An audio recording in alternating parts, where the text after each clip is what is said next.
of syntax, and if you have not watched the first, second and third part, you can watch, and it will be given in my link below.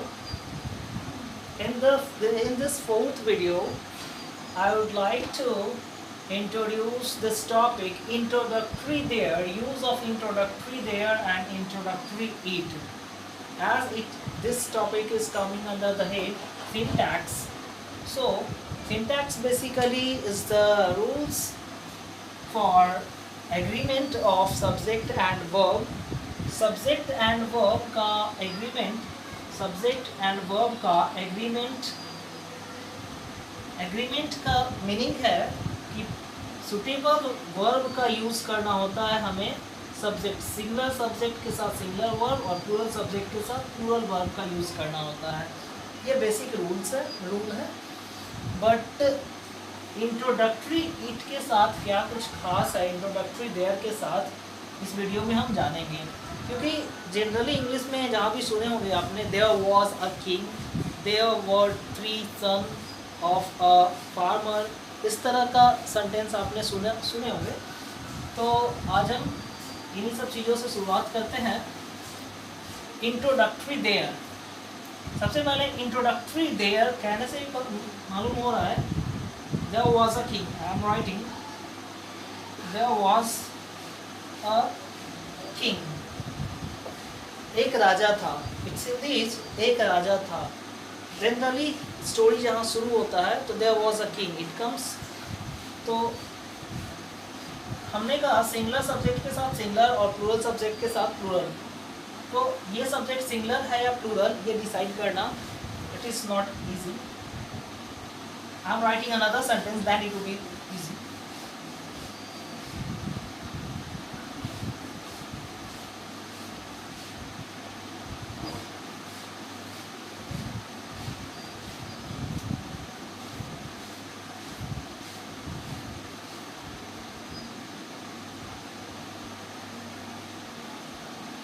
Now come to the subject part. This is subject part, and we can't decide whether the subject is singular or plural. So come to this part, 3 boys and a king. और king तो singular है और 3 boys plural है। तो subject, इस subject के according ये sentence न जाकर ये जो वर्ब हम यूज़ करेंगे इसके अकॉर्डिंग जाता है, इसके अकॉर्डिंग हम वर्ब का यूज़ करेंगे। यहाँ सिंगुलर है इसलिए यहाँ पे हम सिंगुलर वर्ब का यूज किए, वॉज का यूज किए।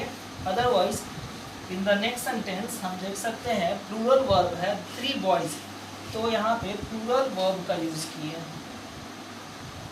ये सब्जेक्ट कह सकते हैं ये फिक्टिशियस सब्जेक्ट है, मीन्स काल्पनिक सब्जेक्ट है। ये सब्जेक्ट वास्तविक में नहीं है, बट हम सेंटेंस को शुरुआत करने के लिए, किसी स्टोरी को शुरू करने के लिए देयर का यूज़ करते हैं एज ए इंट्रोडक्शन। सो इसलिए यहाँ पे इंट्रोडक्टरी देयर यहाँ इसे कहते हैं। इंट्रोडक्टरी देयर में हमेशा याद रखिएगा कि इंट्रोडक्टरी देयर में वर्ब के बाद आने वाला जो पार्ट है उसके अकॉर्डिंग हम वर्ब को रखते हैं। देयर वर 3 बॉयज़, या यहाँ पे कोई भी और प्लूरल अगर आप सेट करते हैं, तो अगर प्लूरल होगा तो यहाँ पे वर्ब या वर्ब आप लगा सकते हैं, आर लगा सकते हैं, हैव लगा सकते हैं, ये सब प्लूरल वर्ब्स है, तो ये प्लूरल वर्ब्स का यूज़ कर सकते हैं। और यहाँ पे ये सिंगुलर है, जब आप सिंगुलर कोई भी यहाँ पे वर्ड रखेंगे तो यहाँ पे सिंगुलर वर्ब लगा सकते हैं वॉज के साथ, वॉज के अलावा आप इस लगा सकते हैं। और हैज़ अगर आप देखें तो हैज़ पर युक्त होगा, ये इम्पॉर्टेंट होगा। जब सुटेबल सेंटेंस जिस तरह का बनेगा तो सेंटेंस के अकॉर्डिंग हैज़ या इज यूज़ किया जाएगा। और यदि देखें इंट्रोडक्टरी इट के बारे में, जहाँ तक now come to the introductory it. अब ये इंट्रोडक्टरी देयर समझ गए तो ऐसा नहीं है कि आप इंट्रोडक्टरी इट भी समझ गए। Introductory it is different.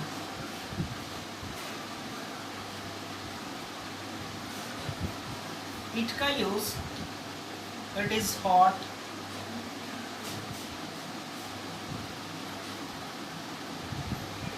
It is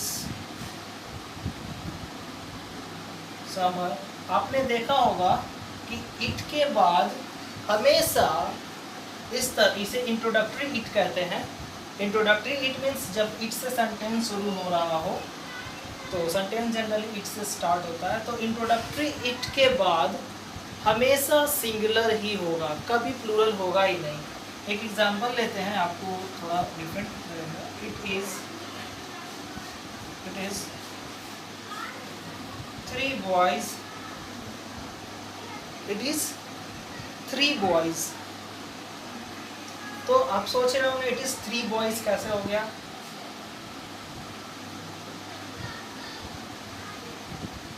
या प्लेइंग इन गार्डन, आगे playing in garden, it is 3 boys playing in garden. अब आपको अगर सेंटेंस को इम्प्रूव करने के लिए कहा जाए या गलती निकालने के लिए, एरर डिटेक्शन के लिए कहा जाए, तो आप सीधा कहिएगा कि यहाँ पे गलती है, लेकिन ये गलती नहीं है। इट इज़ 3 boys सही है। इट जब भी सब्जेक्ट के रूप में इंट्रोडक्टरी इट जब सब्जेक्ट के रूप में आता है, तो हमेशा सब वर्ब को हमें सिंगुलर ही रख सकते हैं, सिंगुलर वर्ब ही होगा। यहाँ पे ये नहीं इसको देखकर आप इसको प्लूरल करें, इट आर 3 boys गलत हो जाएगा।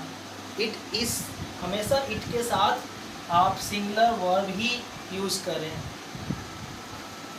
अगर आप इट के साथ और कुछ यूज़ कर रहे हैं, इट हैज़ और have,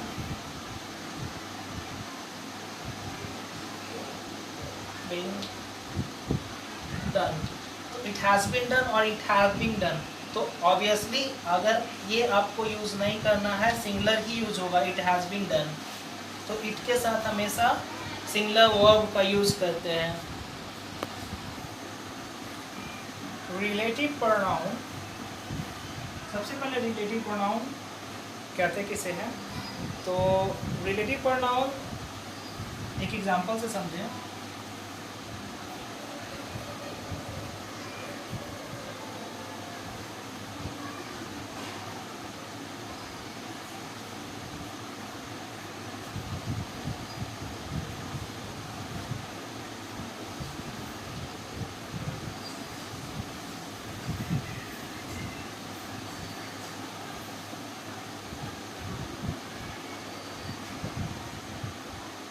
तो यहाँ पे who और which रिलेटिव प्रोनाउन है।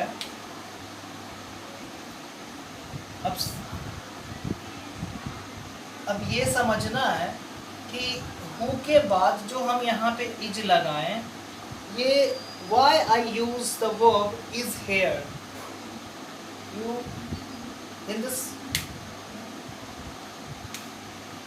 the girl who is standing, why I use is here, because the subject is, the real subject is the girl who is standing there. Who is standing? The girl. The who is coming as a, who is a relative pronoun. This pronoun shows the relation to this subject, the girl। इस subject से इस who का relation show हो रहा है, और ये who इसके प्लेस पे आया, the girl who is standing. तो ये रिलेटिव प्रोनाउन है, और इस रिलेटिव प्रोनाउन के पहले आने वाला जस्ट बिफोर जो आ रहा है द गर्ल, इसके अकॉर्डिंग यहाँ पर देखेंगे कि इज का यूज किया गया है। इसी तरह से नेक्स्ट सेंटेंस अगर हम द गर्ल्स कर दें, द गर्ल्स, तो हमें हु आर करना होगा, हु आर, क्योंकि यहाँ सब्जेक्ट जो है वो प्लूरल हो गया, प्लूरल सब्जेक्ट हो गया। ये सिंगुलर था, सिंगुलर सब्जेक्ट था, यहाँ प्लूरल सब्जेक्ट हो गया। The girls who are standing there are my daughters, are my daughters.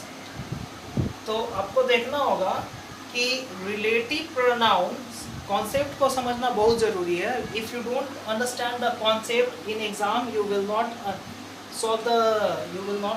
Able to solve the question, क्योंकि क्वेश्चंस के पैटर्न्स मोस्ट ऑफ द एक कॉम्पिटिटिव एग्ज़ाम्स या एकेडमिक एग्ज़ाम्स में इस तरह के होते हैं ग्रामर से related.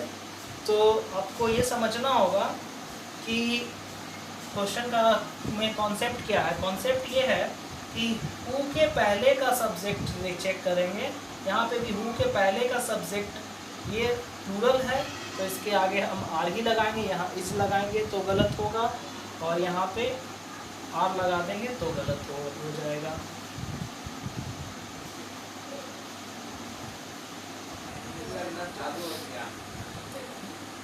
Now, collective nouns. What is collective noun? That show the collection of some things or objects. A herd of oxen. Now, a herd of oxen. Ox का plural होता है, ox का plural होता है oxen.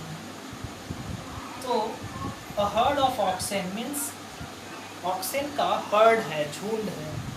और team of player, player का एक team है। Brood of hens means chicken का बच्चे का जो एक कलेक्शन है, तो इसे कलेक्शन ऑफ कलेक्टिव नाउन कहते हैं क्योंकि इससे नाउन्स का कलेक्शन से होता है। अब क्योंकि हम इसे सिंटेक्स के में पढ़ रहे हैं, why I have written this because it is a big problem to understand what type of verb is suitable for collective noun. A herd of oxen. अब oxen का तो एक झुंड है तो plural होना चाहिए. It should be plural. It should be considered as plural. But always इसके बाद जो verb आता है वो singular आता है. A herd of oxen is grazing होगा, grazing in the, इसमें प्लूरल हम नहीं लगाते हैं। कलेक्टिव नाउन्स के साथ हमेशा सिंगुलर वर्ब का यूज करते हैं। इसी तरह से आप इससे भी सेंटेंस बनाएं, अ team of player has come कर सकते हैं कि खिलाड़ियों का एक दल आ चुका है, खिलाड़ियों का एक दल आ चुका है। A team of players it should be plural, यहाँ पे प्लूरल्स आएंगे सारे। A team of players has come, यहाँ पे इसे सिंगुलर समझा जाएगा। पूरे कलेक्टिव नाउन को, क्योंकि इससे एक ग्रुप दिखाई देता है, और जब एक ग्रुप एक हो जाए तो ये यूनाइट एक सिंगल होने का, इसको सिंगल एक यूनिट कंसीडर करते हैं। इसलिए इसके साथ हमेशा हम सिंगुलर वर्ब का यूज़ करेंगे। ब्रूड ऑफ चिकन और फ्लाइट ऑफ बर्ड्स, इन सभी के साथ जब हम वर्ब आगे यूज़ करेंगे तो सिंगुलर वर्ब का यूज़ कर सेंटेंस को बनाना होगा। Thank you for watching and I hope you like this video, and please do subscribe my channel and like this videos. Thank you for watching.